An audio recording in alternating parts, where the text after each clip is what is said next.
Jaksa menuntut Irjen Teddy Minahasa dengan hukuman mati atas kasus jual beli narkoba jenis sabu. Jaksa menilai tak ada hal meringankan Teddy dalam pembacaan tuntutan di Pengadilan Negeri Jakarta Barat Kamis siang. Jaksa menyebut sejumlah hal yang memberatkan Teddy, yaitu tidak mengakui kesalahan, ikut menikmati keuntungan penjualan sabu, dan mencoreng institusi Polri. Memberatkan. 1. Terdakwa telah menikmati keuntungan dari hasil penjualan narkotika jenis sabu. 2. Terdakwa merupakan anggota Kepolisian Republik Indonesia dengan jabatan Kepala Polisi Daerah Provinsi Sumatera Barat, di mana sebagai seorang penegak hukum, terlebih dengan tingkat jabatan Kapolda, seharusnya terdakwa menjadi garda terdepan dalam memberantas peredaran gelap narkotika. Namun terdakwa justru melibatkan dirinya dan anak buahnya dengan memanfaatkan jabatannya dalam peredaran gelap narkotika, sehingga sangat kontradiksi dengan tugas dan tanggung jawab sebagai Kapolda dan tidak mencerminkan sebagai seorang aparat penegak hukum yang baik dan mengayomi masyarakat. Hal yang meringankan tidak ada.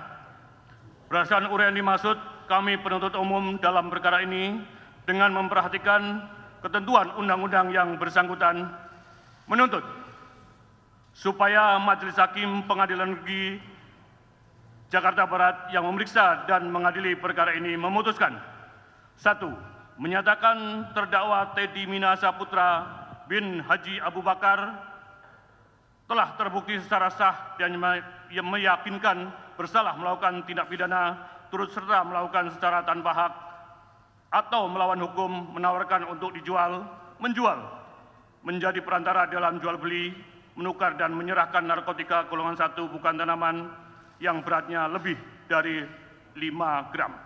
Sebagaimana diatur dalam pasal 114 ayat 2 Undang-Undang Republik Indonesia nomor 35 tahun 2009 tentang narkotika Yunto 55 ayat 1 ke 1 KUP sesuai dakwaan pertama kami. 2. Menjatuhkan terhadap terdakwa Teddy Minahasa Putra bin Haji Abu Bakar dengan pidana mati, dengan perintah terdakwa tetap ditahan. Dalam persidangan terungkap Irjen Teddy terlibat kerjasama dengan AKBP Dodi, Linda alias Anita, dan Syamsul Ma'arif sebagai perantara penyebaran narkotika. Anak buah Teddy, AKBP Dodi Prawira Negara, dituntut 20 tahun penjara dan denda 2 miliar rupiah, subsidiar 6 bulan penjara dalam sidang tuntutan di Pengadilan Negeri Jakarta Barat Senin lalu. Sementara Linda Pujiastuti yang pernah mengaku menikah siri dengan Teddy dituntut 18 tahun penjara dengan denda 2 miliar rupiah, subsidiar 6 bulan penjara. Untuk terdakwa Kasranto dan Syamsul Ma'arif sama-sama dituntut dengan 17 tahun penjara dengan denda 2 miliar rupiah, subsidiar 6 bulan penjara. Tim Liputan, Kompas TV. Irjen Teddy Minahasa, mantan Kapolda Sumatera Barat, dituntut hukuman mati atas kasus peredaran sabu. Apakah tuntutan telah sesuai dengan kejahatan sang jenderal? Kita bahas bersama pakar hukum pidana Universitas Jenderal Sudirman, Hibnu Nugroho. Prof. Hibnu, selamat malam, sehat selalu. Selamat malam, Mbak. Alhamdulillah sehat-sehat. Baik, jadi Prof. Hibnu, soal tuntutan mati terhadap Irjen Teddy, bagaimana menurut Anda? Ya, saya kira itu sesuai ya. Jadi begini, Mbak, kita filosofinya begini. Jaksa menuntut pidana mati itu karena jaksa satu, dia adalah wakil negara. Kedua, mewakili korban, mewakili masyarakat. Ketika mewakili negara, kondisi Indonesia itu dalam keadaan darurat narkoba. Sehingga kalau kita lihat, Mbak, LP itu 70% isinya narkotika. Oke. Nah, dalam hal seperti ini, maka jaksa melihat perkembangan dinamika putusan yang kemarin Pak Kapolsek 17, Bu Linda 18, Pak AKP Dodi 20, jaksa sudah menitikberatkan pada sebagai aktor berarti lebih berat, yaitu adalah pidana mati. Jadi sudah tepat. Pidana mati. Tepat sekali, karena negara darurat. Kalau kita lihat tadi Anda sebutkan soal terdakwa lain dengan hukuman yang juga tidak terlalu jauh begitu ya, disparitasnya, artinya jaksa meyakini semuanya memang bersalah dalam kasus ini. Bersalah. Sekarang pertanyaannya, barang sitaan loh Mbak, barang sitaan yang harus dikelola dengan baik, yang harus dirampas, kok dijual 5 kilo lagi. Dan yang menjual siapa? Penegak hukum lagi. polisi perwira lagi, jenderal lagi. Apakah ini bisa memberikan percontohan yang baik pada masyarakat? Oke. Apakah ini bisa memberikan contoh baik pada polisi yang lain? Saya kira tidak. Oke. Disinilah saya kira jaksa menuntut sesuai standar yang dilakukan dengan keadaan yang ada. Oke, Gitu. ketika dalam pertimbangannya juga jaksa menyebutkan tidak ada hal yang meringankan. Bagaimana Anda melihat itu? Ya, keadaan yang meringankan itu keadaan sosiologis. Ya kan? Satu. Artinya satu, pertama, dia memerintahkan menjual. Mengganti. Tidak ada penyesalan. Nggak ada penyesalan loh, Mbak. Kalau Oke. kita lihat. Lain dengan yang lain. Pak Teddy, Pak Dodi itu ada penyesalan. Penyesalan ini enggak.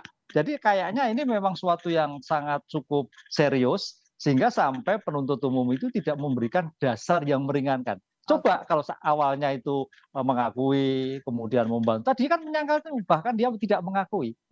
Ini yang jadi permasalahan. Prof. Ibnu yang juga menarik, ini kan penasihat hukum Dodi ini akan mengajukan GC ya kepada terkait dengan Dodi. Kalau Anda melihat bagaimana itu? Peluangnya ada nggak sih melihat situasinya? Kalau GC bagian dari sistem peradilan pidana yang merupakan rekomendasi dari LPSK, kelihatannya enggak, karena LPSK menolak. Ini kan ke jaksa ya ininya. Iya, tapi rekomendasinya LPSK, Mbak. Setiap tindakan yang dilakukan apakah itu ke jaksa, apakah itu hakim, rekomendasi assessment itu adalah LPSK. Karena LPSK yang mau memenaungi dulu, melihat dulu, patut enggak diberikan. Ini kan suatu yang baru, jadi tidak bisa ujuk-ujuk pada penuntut umum, ujuk-ujuk pada hakim. Kalau toh itu terjadi, hanya yang meringankan biasa.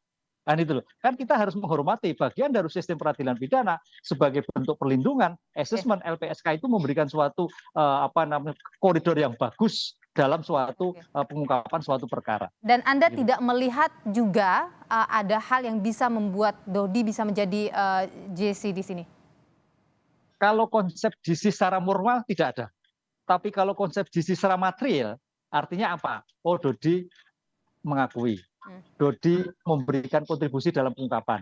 Dodi juga memberikan suatu perlawanan di dalam suatu perintah melakukan. Itu bisa, faktor yang meringankan. Tapi bukan dalam arti GC, tapi yang meringankan di dalam suatu proses persidangan yang hakim memberikan nilai bahwa ini patut ada suatu pengurangan. Oke, baik. Kita tentu masih akan lihat juga nanti pledoinya bagaimana dan juga vonis hakim nanti seperti apa. Prof. Ibnu Nugroho, pakar hukum pidana dari Universitas Jenderal Sudirman. Terima kasih sudah berbagi pandangan. Terima kasih Mbak Matur nuwun. Program Sapa Indonesia Malam. Sehat selalu Prof. Ibnu.